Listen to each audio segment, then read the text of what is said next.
Operating in the shadows, Sheikh Tahnoon bin Zayed al-Nahyan is one of the most influential figures in the United Arab Emirates. The major negotiator behind normalizing ties with the Israeli regime, Sheikh Tahnoon is representative of younger royals who have come to the fore over the past decade thanks to their inherited power and health. Tahnoon is the UAE's national security advisor, involved in many opaque businesses in the key areas of trade and security. In fact, he epitomizes the confluence of absolute power and money in the UAE ruling family and the concomitant corruption.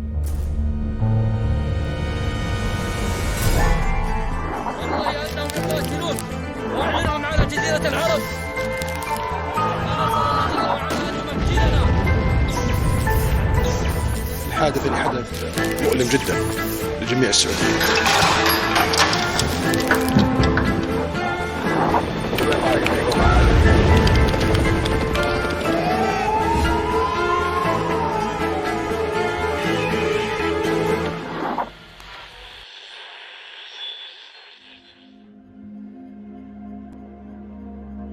A full brother of Abu Dhabi's Crown Prince, Sheikh Tahnoon was named in January this year chair of Group 42, an artificial intelligence company based in Abu Dhabi. He's also chairman of First Abu Dhabi Bank, the country's biggest lender. Tahnoon also chairs ADQ, one of the Emirates' most active investors. He is also head of International Holding Company, another conglomerate with assets of about $4 billion in 2020, and Royal Group, another multinational conglomerate. This is not a constitutional monarchy, this is an absolute monarchy. It wields control over every aspect of life in the UAE, and the people there are, as I say, are vulnerable to the whims and fancies of these individuals. There are no state structures. There's no organisation. There's no social organisation, as people in the West would understand it. It's ruled by diktat, at the whims and fancies of these absolutists, decadent rulers, and it's a disgrace that it's allowed to occur in the 21st century in any part of the world, never mind the Middle East.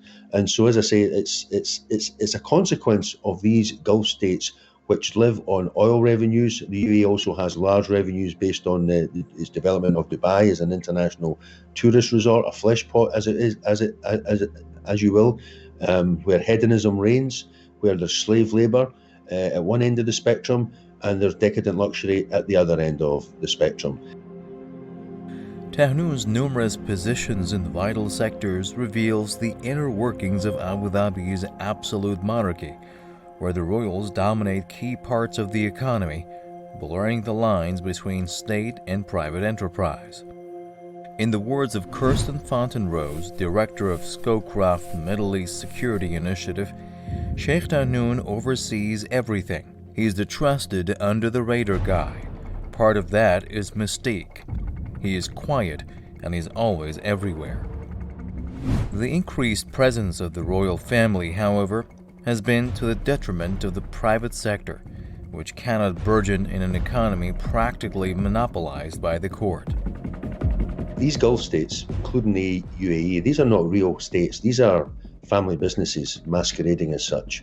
And they're run by diktat, by royal families who are unaccountable to any other entity.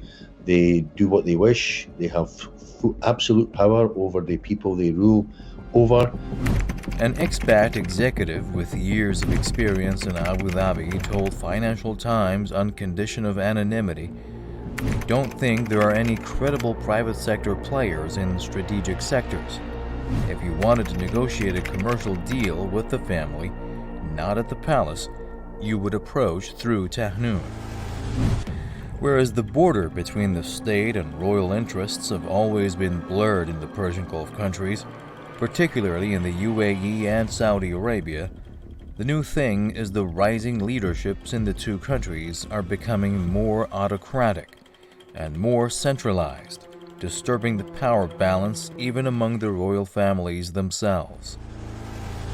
According to Stefan Hertog of the London School of Economics, It's a bit like the new generation of royals in Saudi Arabia, who are all sidekicks of Prince Mohammed bin Salman, its centralization being deployed more as a tool of the leader rather than the amorphous bloc that you had before. The UAE is one of the most corrupt Gulf states around, if not the most corrupt. The focus is always on Saudi Arabia, but the UAE has become the rest home for international criminals. It used to be the Costa del Sol in southern Spain.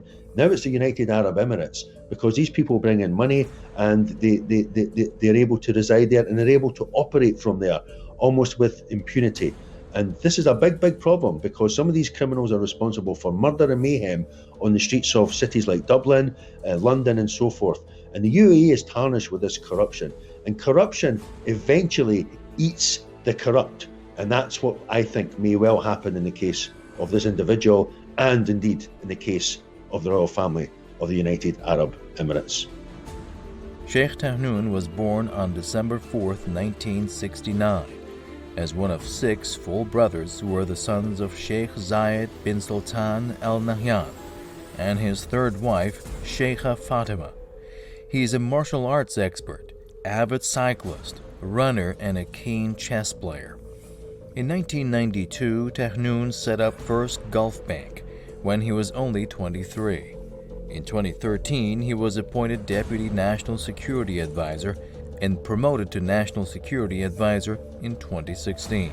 In 2020, the Prince was appointed to the board of Supreme Council for Financial and Economic Affairs. So this gentleman is obviously a key player. He's obviously been given license to run the affairs of the UAE all over the world. And as I say, it's very corrupting and it's very corrosive. And the UAE will suffer going forward as a society, because no country can stand for long under diktat. There has to be accountability in the affairs of any nation state if it is to take its proper place in the modern world. Sheikh Tahnoon is said to be a huge believer and investor in high tech, regarding it as a way of diversifying the country's oil-based economy. But his love for technology has a dark side as well. For example, his Group 42 company is accused of releasing TalkTalk, a free messaging app for the main purpose of spying on its users, including journalists and dissidents, according to a New York Times report published in 2019. Well, that's what these people do. They fear the people they rule over, because they know that they're operating a system that's rooted in injustice and that's rooted in oppression. So they fear their own people. They fear their own people will wake up to their condition and they will act accordingly. This is why they expend and exert so much energy and money and time in surveilling their own people, because they're scared of the consequences of their people awaking, as I say, to the reality of the condition in which they live.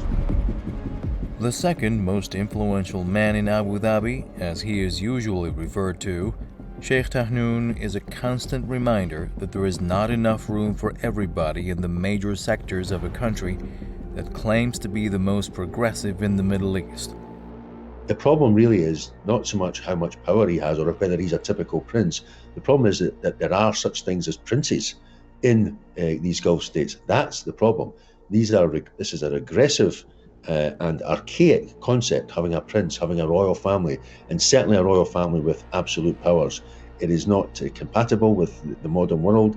It is not up to meeting the challenges of the 21st century. And the sooner that they are consigned to the dustbin of history, the concept of princes and royal families, the better off the people living there will be, the better off the region will be, and the better off, ultimately, the entire world will be. A lack of democracy and equal opportunities are all too visible in the titles and positions the middle-aged prince holds, all away from the prying eyes. But will he remain Superman forever?